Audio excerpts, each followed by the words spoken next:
This is the Star News Brief. I'm Tina Mombonu. President William Ruto's replacement of the country's spy chief Philip Kameru on Tuesday completed the overhaul in the security sector, giving the all-powerful National Security Council a completely new face. NCSC, the country's most powerful security organ, chaired by the president, now has all new names, save for Ruto, who sat in the council during ex-President Uhuru Kenyatta's era. Ruto replaced Kameru with the Director of Public Prosecutions Nuruddin Haji, a lawyer by training who cut his teeth as a spy in the National Intelligence Service. Get a copy of The Star by subscribing to our e-paper for only 40 shillings by logging on to www.mgazzetti.com. The bipartisan team has identified reconstitution of the Electoral Commission as a priority and put it top on its agenda, the committee announced on Wednesday. The joint committee from Kenya Kwanza and Azimio is racing against time to have the process of hiring new commissioners initiated by early next month.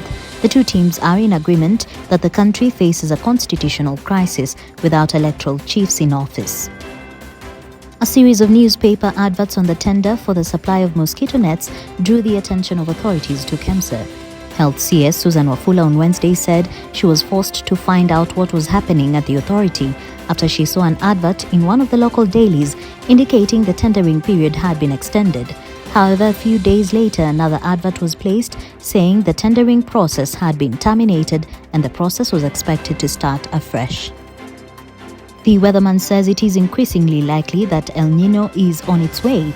However, Dr. David Gikungu, the head of Kenya Meteorological Department, noted that its effects, usually heavy rains in Kenya, are typically seen from October and not in June, July or August.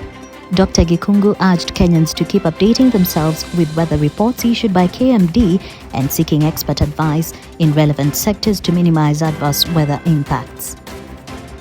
And Environment Ministry officials are on the spot amid claims of misuse of over 405 million shillings in irregular allowances, tree planting and purchase of supplies. Auditor General Nancy Gathongo has red-flagged payments to the tune of 223 million in irregular allowances that were paid to ministry staff. The new report has also raised questions about millions spent on the national tree planting campaign that was spearheaded by then President Uhuru Kenyatta's administration. Get a copy of The Star by subscribing to our e-paper for only 40 shillings by logging on to www.mgazzetti.com.